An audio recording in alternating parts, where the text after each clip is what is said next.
Half a day and how's it? Welcome back to the channel. I'm about to do a real quick review on the SCX6, baby.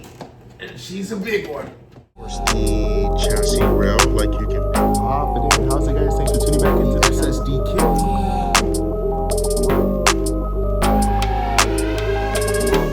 So as you guys probably have already seen all the other specs and details for the SCX6, I'm not gonna go ahead and go through all that boring stuff. I will give you my quick overview and opinion of owning one of these vehicles. 2 and some change feet from the back to the front, and then about 1 foot and a couple inches in width. She also weighs about 25 pounds without any batteries and or upgrades that you may have done to it. I'm so sorry I gotta keep moving the camera, but it's too big to fit in the frame. Full working lights all around, stock out of the box. The ESC and motor are huge. A bit closer to the tires, they run 7 inches. Yeah, it's got really huge shocks in it. Sorry, I kind of dirtied it up, but it's basically a 10.3 blown up. The body clips. These links are those metal reusable straws that had a trend. That's about the thickness of these. Check out these rod ends, they're huge. And then that is the motor there. Look at this, this is a Corona bottle. That is pretty similar to a Corona bottle. The servo and servo horn, it's massive. And believe me, for the servo horn, the motor and the ESC, it's perfect. It's got enough power in any shape or form that you would need. They also do come stickered out. You know, you still got your scale driver in there. There's some scale points. They come in a silver, just like this, and that hunter green.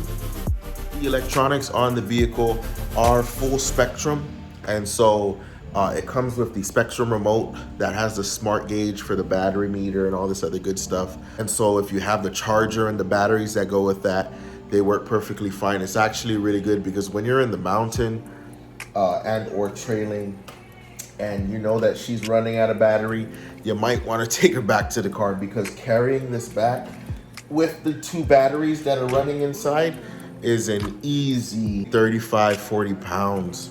I suggest getting those smart batteries and using the smart remote properly. Give you some pros about this vehicle.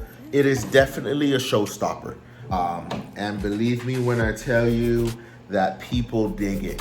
Another pro for this vehicle is the fact that it is durable, and for the size that it is, you wouldn't think that she would stay steady and or not flip or be a hassle to drive, but believe me when I tell you that she is very graceful and can manage a lot of obstacles.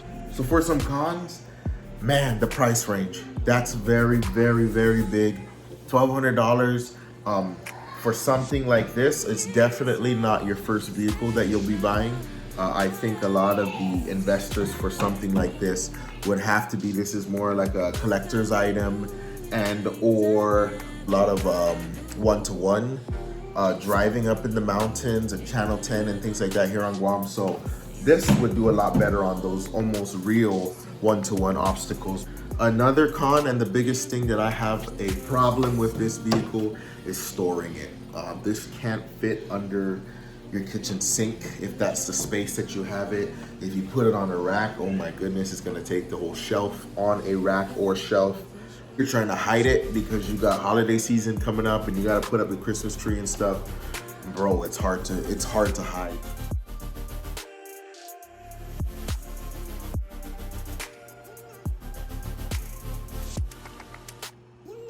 So thank you guys very much for sticking around for this review. I definitely do suggest going down to Kronix Hobbies here on Guam to go and check it out. He has vehicles like this and other vehicles that you might be interested into. Would like to send a huge shout out over to Kronix for the opportunity to review such a very beautiful machine and to drive a very beautiful machine. I truly appreciate it. Please don't forget to like, comment, and subscribe for more videos. Peace!